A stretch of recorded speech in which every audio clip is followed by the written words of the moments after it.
আবারও আলোচনায় বগুড়া ৬ আসন উপনির্বাচনে এই আসনে তালিকায় নাম জুবাইদা জাইমা শামিলার। সিদ্ধান্ত নেওয়া হবে বাস্তবতা বিবেচনায়। নড়েলে আধিপত্য বিস্তার নিয়ে দুই পক্ষের সংঘর্ষ, বাবা ছেলে সহ নিহত বেড়ে ৫, গুরুতর আহত হয়েছেন আরও ৬ থেকে ৭ জন। ময়মনসিংহে সড়কে হাত দিতেই উঠে আসছে কার্পেটিং, তোপের মুখে কাজ বন্ধ, নিয়ম মেনেই কাজ হচ্ছে দাবি সংশ্লিষ্টদের। নারায়ণগঞ্জে ভুল চিকিৎসায় প্রসূতি মৃত্যুর অভিযোগ, হাসপাতালে ভাঙচুর, আর্থিক লেনদেনে দফা-রফা।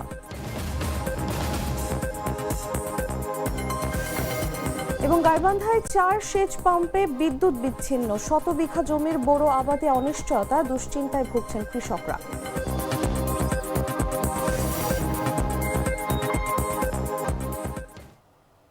এতক্ষণ শুনছিলেন সংবাদ শিরোনাম। দর্শক আমন্ত্রণ দেশ জুড়ে সংবাদে, সাথে আছি আমি তসলিমা তিথি।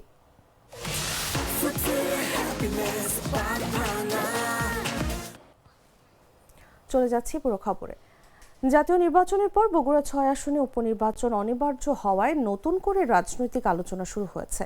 ২ আসনে বিজয়ের পর তারেক রহমান একটি আসন ছেড়ে দেয় এখানে উপনির্বাচন অনিবার্য হয়ে উঠেছে। আর সেই উপনির্বাচন ঘিরেই সম্ভাব্য প্রার্থী নিয়ে শুরু হয়েছে জোর আলোচনা। ঐতিহাসিকভাবে গুরুত্বপূর্ণ এই আসন থেকে অতীতে নির্বাচন করেছেন খালেদা জিয়া, ফলে জিয়া পরিবারের সদস্যদের কেউ প্রার্থী হতে পারেন এমন গুঞ্জনও জোরালো হচ্ছে। সম্ভাব্য নামের তালিকায় রয়েছেন ডক্টর জুবাইদা রহমান, জাইমা রহমান এবং সৈয়দা শামিলা রহমান। বিস্তারিত জাগো ডেস্ক রিপোর্টে। জাতীয় নির্বাচনের রেশ কাটতে না কাটতেই আবারও আলোচনার কেন্দ্রে বগুড়া ৬ আসন। অতীতে এই আসন থেকে নির্বাচন করেন খালেদা জিয়া। সেই ঐতিহাসিক প্রেক্ষাপটে আবারও জিয়া পরিবারের কাউকে আনার আলোচনাও চলছে। নির্বাচনে ২ আসনে জয়ী হওয়ার পর প্রধানমন্ত্রী তারেক রহমান ঢাকা ১৭ আসন রেখে বগুড়া ৬ ছেড়ে দেয় এখানে উপনির্বাচন অনিবার্য হয়ে উঠেছে। আর সেই উপনির্বাচন ঘিরেই শুরু হয়েছে সম্ভাব্য প্রার্থী নিয়ে তুমুল আলোচনা। গুঞ্জন শোনা যাচ্ছে এই আসনে সম্ভাব্য প্রার্থী হিসেবে প্রধানমন্ত্রী তারেক রহমানের স্ত্রী ডক্টর জুবাইদা রহমান, মেয়ে জাইমা রহমান ও প্রয়াত আরাফাত রহমান কোকুর স্ত্রী সৈয়দা শামিলা রহমানের নাম। জেলা বিএনপি নেতারা বলছেন এই আসনের সঙ্গে জিয়া পরিবারের আবেগ জড়িয়ে আছে, তবে সরকার গঠনের পর বাস্তবতা বিবেচনা করেই সিদ্ধান্ত নেওয়া হবে। এছাড়াও এই আসনের প্রার্থী তালিকায় অন্যান্যদের মধ্যে রয়েছে সাবেক সংসদ সদস্য হেলালুজ্জামান তালুকদার লালু, জেলা পর্যায়ের প্রভাবশালী নেতা সাবেক পৌর মেয়র অ্যাডভোকেট মাহবুবুর রহমান, জেলা বিএনপির সভাপতি রেজাউল করিম বাদশা ছাড়াও জিয়া পরিবারের সদস্যদের নাম প্রকাশে অনিচ্ছুক দলের কেন্দ্রীয় নেতারা বলছেন বগুড়া ৬ শুধু একটি আসন না, এটা দলের ঐতিহ্যের অংশ। এখানে এমন কাউকে দিতে হবে যিনি সরকারের প্রতিনিধিত্ব করতে পারবেন। তৃণমূল চায় এবার স্থানীয় পরীক্ষিত কাউকে দেয়া হোক।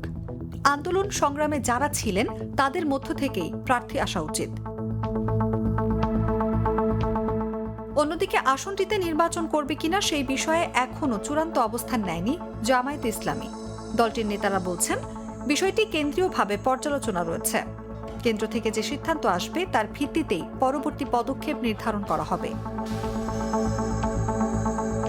দীর্ঘদিন ধরে বিএনপির ঘাঁটি হিসেবে পরিচিত বগুড়া ৬ আসন, তাই এখানে কাকে মনোনয়ন দেয়া হবে সেটি শুধু একটি উপনির্বাচনের সিদ্ধান্ত হিসেবে নয়, বরং সরকারের রাজনৈতিক বার্তা হিসেবেও দেখা হচ্ছে। নিউজ ডেস্ক, জাগো নিউজ। ময়মনসিংহ জেলা আওয়ামী লীগের কার্যালয়ে ভাঙচুর চালিয়ে সেটিকে পাবলিক টয়লেট হিসেবে ঘোষণা দেওয়া হয়েছে। সোমবার বেলা সোয়া ১১টার দিকে নগরীর গাঙ্গিনার পার শিববাড়ি এলাকায় অবস্থিত আওয়ামী লীগের কার্যালয়ে জাতীয় বিপ্লবী মঞ্চের এক নেতার নেতৃত্বে কার্যক্রম চালানো হয়। প্রত্যক্ষদর্শীরা জানান বেলা ১১টার পর জেলা আওয়ামী লীগের কার্যালয়ে যান বৈষম্য বিরোধী আন্দোলনের সাবেক কেন্দ্রীয় সমন্বয়কারী এবং জাতীয় বিপ্লবী মঞ্চের কেন্দ্রীয় সদস্য সচিব আল নূর মোহাম্মদ আয়াস। এ সময় তার সঙ্গে ছিলেন শ্রমিক সহ ৪ জন ব্যক্তি। শ্রমিকরা কোলাপসিবল গেটের পাশে থাকা একটি জানালা ভেঙে ফেলার পর অপর জানালাটির কিছু অংশ ভাঙা হয়। এ সময় ভেতরে থাকা বঙ্গবন্ধু শেখ মুজিবুর রহমানের ছবি ও আওয়ামী লীগের কর্মসূচির একটি ব্যানার ছিঁড়ে কার্যালয়টির সামনে একটি টায়ারে দাহ্য পদার্থ ঢেলে আগুন দেওয়া হয়। খবর পেয়ে বেলা ১:১২টার দিকে সেখানে পুলিশ যায়। পরে পুলিশ সদস্যরা এসে দলটিকে সরিয়ে দিয়ে টায়ারের আগুন নিভিয়ে কার্যালয়টি ভাঙা বন্ধ করে দেয়। এ সময় জাতীয় বিপ্লবী মঞ্চের কেন্দ্রীয় সদস্য সচিব আল নূর মোহাম্মদ আয়াস স্থানীয় কয়েকজনের তোপের মুখে পড়েন।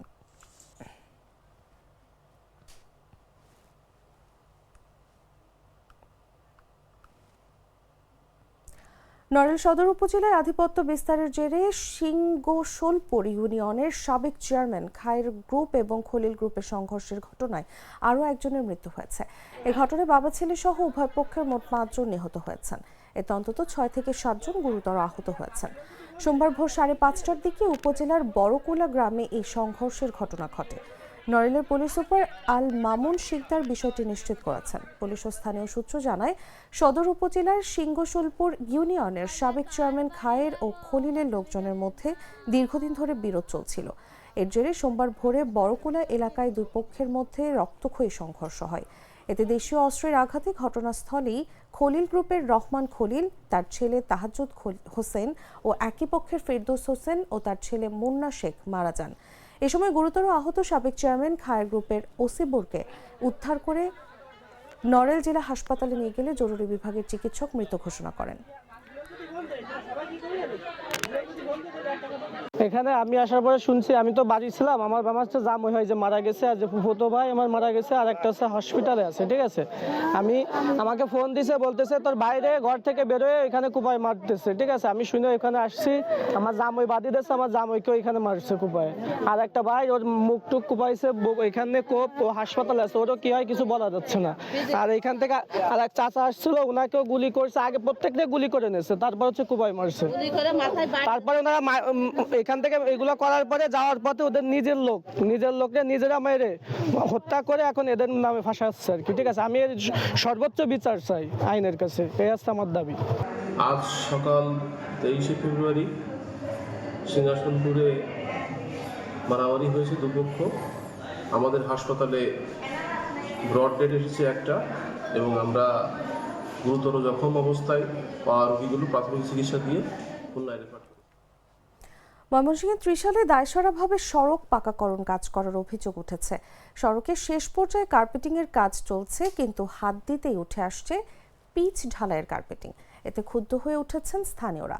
1 কিলোমিটার সড়কের প্রায় অর্ধেক অংশে কার্পেটিং করা হয়েছে। সড়কের বিভিন্ন অংশে লোকজন হাতে টেনে টেনে কার্পেটিং তুলছেন। মুঠোফোনে সেই দৃশ্যের ভিডিও ধারণ করছেন স্থানীয়রা। কার্পেটিং উঠে পড়ায় ক্ষুব্ধ তারা। স্থানীয়রা জানান, সড়কের কাজ শুরু হওয়া থেকেই ঠিকাদারের নিম্নমানের সামগ্রী ব্যবহার করেন।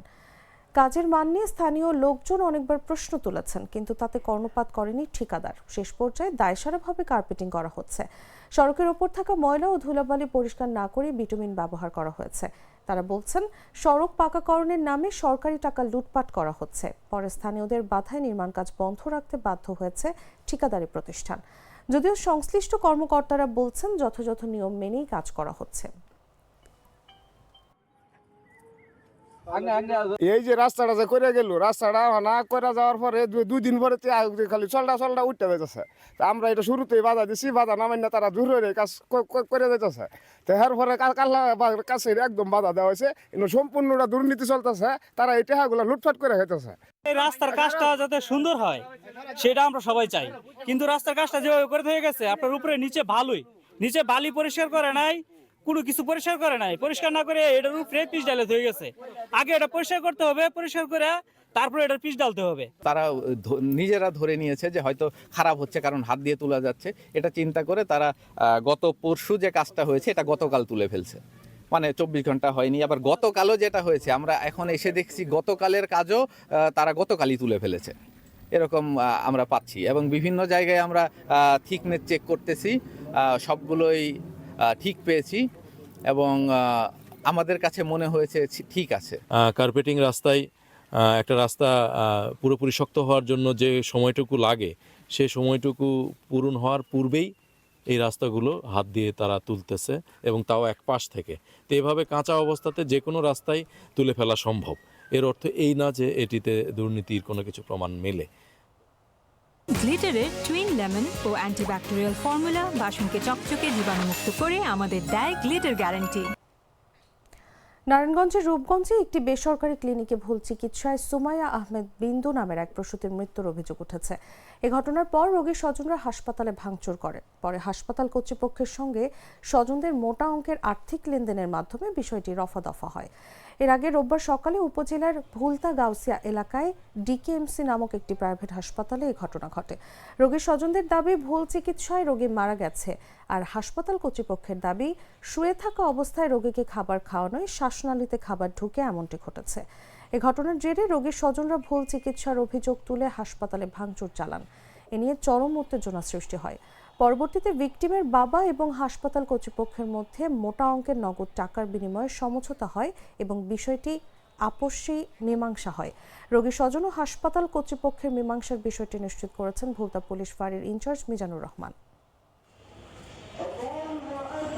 সিজারের সময় কোনো সমস্যা হয় নাই এবং আমরা পরের দিন সকালে যে রাউন্ড দিই তখনও রোগীর কোনো কমপ্লেন ছিল না।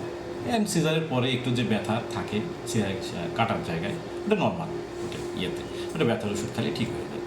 এখন আমরা রুগীকে মুখে খাইতে দিই, পানি দিই, প্রথমে রুগীর কোনো সমস্যা হয় না, ঠিক আছে। পরবর্তীতে রুগীর একটু বমি হয়েছিল, আমরা রুগীরে আবার এনপিও করে রাখছি, কারণ আবার যদি আমরা খাইতে দিই রুগীটা আবার বমি করতো।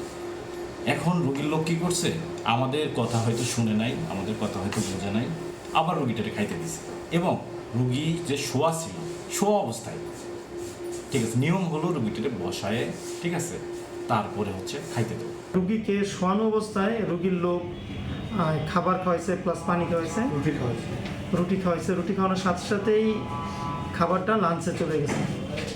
লাঞ্চে চলে যাওয়ার সাথে সাথে নিউমোনিয়া ডেভেলপ করার সাথে সাথে আমরা এই রুগীকে আইসিইউতে নিয়ে গেছি। আইসিইউতে নিয়ে গিয়ে পরে লাইফ সাপোর্টের প্রয়োজন হয়েছে, লাইফ সাপোর্ট দেওয়া হয়েছে। রবিবার ভোরে রুগীটা মারা গেছে। গাইবান্ধার সাদুল্লাপুরে কোনো কারণ ছাড়াই 4টি সেচ পাম্পের বৈদ্যুতিক সংযোগ বিচ্ছিন্ন করার অভিযোগ পাওয়া গেছে। উপজেলার রসুলপুর ইউনিয়নের মহিষবান্দি এলাকায় এই ঘটনা ঘটেছে। এতে ওই এলাকার প্রায় অর্ধশত কৃষকের শতাধিক বিঘা জমিতে বোরো ধান চাষাবাদে অনিশ্চয়তা দেখা দিয়েছে। চলতি মৌসুমের শুরুতে এই অনাকাঙ্ক্ষিত ঘটনার চরম দুশ্চিন্তায় ভুগছেন কৃষকরা। এরই মধ্যে সাদুল্লাপুর জোনাল অফিসের দায়িত্বশীলরা ওইসব গ্রাহকদের কোনো কিছু না জানিয়ে একযোগে 4টি সেচ পাম্পের বিদ্যুৎ সংযোগ বিচ্ছিন্ন করে দিয়েছে। এতে শতাধিক বিঘার বোরো ধান আবাদে চরমভাবে ব্যাহত হচ্ছে। ভুক্তভোগী গ্রাহকরা বলছেন, কোনো নোটিশ না দিয়ে কিংবা পূর্ব অবগত না করে সেচ পাম্পগুলোর সংযোগ বিচ্ছিন্ন করে দেওয়া হয়েছে। এখন কৃষকদের জমিতে সেচ দিতে পারছেন না তারা। এ কারণে কৃষকরা ক্ষুব্ধ হয়ে তাদের কাছে ক্ষতিপূরণ দাবি করছেন। পাবলিক বললো যে লাইন কাটতেছে, দৌড়ে গেলাম, দৌড়ে দাঁড়িয়ে কাটাই শেষ করছে। 1999 সাল থেকে আমি ইয়েটা চালে আসতেছি। তুলি থুসি মনে কর খাওনা আছে, চাষ করে নেমো সেই দিন আসিয়া কাটি দিয়ে গেছে। এই লাইন বিচ্ছিন্ন করা হয়েছে, আমরা এখন জমি কাটতে পারতেছি না এবং জমিতে কোনো পানিও নাই। পরে আমাকে যখন লাইন কাটিয়ে আমি কয়দিন ঘুরে ঘুরি করতেছি, লাইন দেয় না, আপনার নামে অভিযোগ আছে। এখন আমার কৃষক আমাকে দাবি করতেছি, আমি কি করবো এমন অবস্থায়? এখন কি করি আমি? জমিটা অর্ধেকটা পানি হয়েছে আর অর্ধেকটা পানি হয় নাই। এর মধ্যে অফিস থেকে লোক আসে কারেন্টের লাইনটা বিচ্ছিন্ন করে দিয়ে গেছে। 10-12 জন সদস্য আছে, তারা পানির জন্য আমার কাছে অনেক দিন যাবত, আমি আজ 1999 সাল থেকে এই মোটর চলে আসতেছি। আমি এই মোটরে বোরিং লাইসেন্স পর্যন্ত করেছি 1913 সালে। গেছে আমার এই যে সার দিয়ে আবাদ করছি, দেখেন পানি নাই, কিভাবে আমরা জীবন বাঁচাবো? শেরপুরের নকলায় 2 ট্রাক ইউরিয়া সার জব্দ করেছে কৃষি বিভাগ। ট্রাক দুটিতে 980 বস্তা সার ছিল। রোববার বিকেলে উপজেলার উত্তর বাজারের পৃথক 2টি স্থানে অভিযান চালিয়ে এসব সার জব্দ করে কৃষি বিভাগ ও পুলিশ। কৃষি বিভাগ জানায়, নকলা উপজেলার সৃজন এন্টারপ্রাইজ ও মেসার্স খন্দকার শহীদুল ইসলাম নামের 2টি ডিলার পয়েন্টে ট্রাক থেকে ইউরিয়া সার নামানো হচ্ছে এমন গোপন সংবাদের ভিত্তিতে উপজেলা প্রশাসন, কৃষি বিভাগ ও পুলিশ যৌথভাবে অভিযান চালায়। এ সময় ট্রাক দুটি থেকে মোট 980 বস্তা সার জব্দ করে। নকলা থানার ভারপ্রাপ্ত কর্মকর্তা রিপন চন্দ্র গোপ বলেন, যানজট এড়াতে ট্রাক দুটি থানা হেফাজতে নেওয়া হয়েছে, তবে লিখিত কোনো জব্দ আদেশ পাননি তারা। কৃষি কর্মকর্তা জানিয়েছেন, ডিলাররা প্রয়োজনীয় কাগজপত্র দেখাতে পারেননি। এদিকে অভিযুক্ত ডিলারদের দাবি, তারা ডিও অনুযায়ী বৈধভাবে সার কিনেছেন এবং নিয়ম মেনেই তা নামানো হচ্ছিল। নকলা উপজেলার একটি ডিলার পয়েন্টে সার আনলোড করার যে অভিযোগটি পাওয়া গেছে, এটা জানার পরে আমি সম্মানিত কৃষি অফিসার মহোদয়কে এই বিষয়ে তদন্ত করার জন্য পাঠিয়েছি। এখানে নকলা থানা পুলিশের প্রতিনিধি রয়েছে, তারা বিস্তারিত তদন্ত করে দেখবেন যে এই বিষয়টি কীভাবে হলো।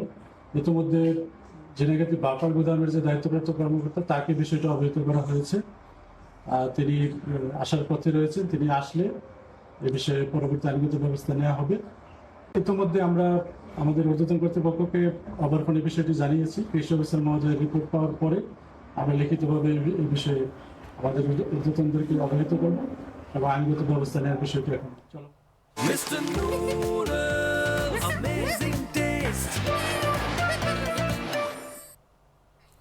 পবিত্র মাহে রমজানে ইফতারে তৃষ্ণা মেটাতে শরবতের চাহিদা বাড়ার সঙ্গে সঙ্গে টাঙ্গাইলে বেড়েছে লেবুর চাহিদা ও দাম।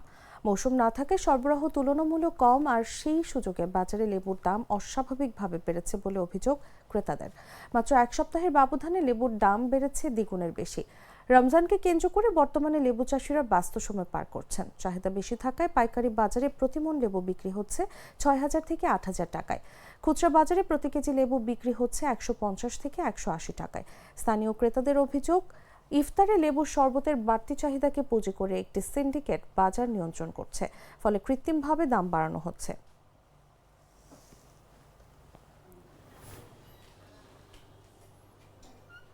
সংবাদ শেষ করার আগে শিরোনামগুলো জানিয়ে দিচ্ছি আরো একবার।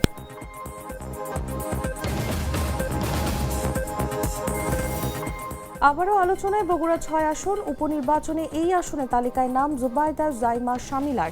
সিদ্ধান্ত নেওয়া হবে বাস্তবতা বিবেচনায়। নড়াইলে আধিপত্য বিস্তার নিয়ে দুপক্ষের সংঘর্ষ, বাবা ছেলে সহ নিহত বেড়ে ৫, গুরুতর আহত হয়েছেন আরো ৬ থেকে ৭ জন। ময়মনসিংহে সড়কে হাত দিতেই উঠে আসছে কার্পেটিং, তোপের মুখে কাজ বন্ধ, নিয়ম মেনেই কাজ হচ্ছে দাবি সংশ্লিষ্টদের। নারায়ণগঞ্জে ভুল চিকিৎসায় প্রসূতি মৃত্যুর অভিযোগ, হাসপাতালে ভাঙচুর, আর্থিক লেনদেনে রফা দফা।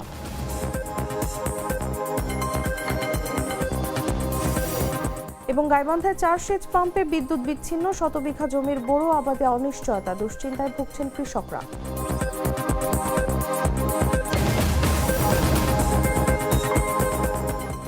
দর্শক, এই ছিল দেশ জুড়ে সংবাদে। এরপর দেখবেন সন্ধ্যা ৭টা নিউজ। প্রতি মুহূর্তে সর্বশেষ খবর জানতে ভিজিট করুন jagunnews24.com। ফলো করুন আমাদের ভেরিফাইড ফেসবুক পেজ এবং সাবস্ক্রাইব করুন জাগো নিউজের ইউটিউব চ্যানেল। ধন্যবাদ সবাইকে।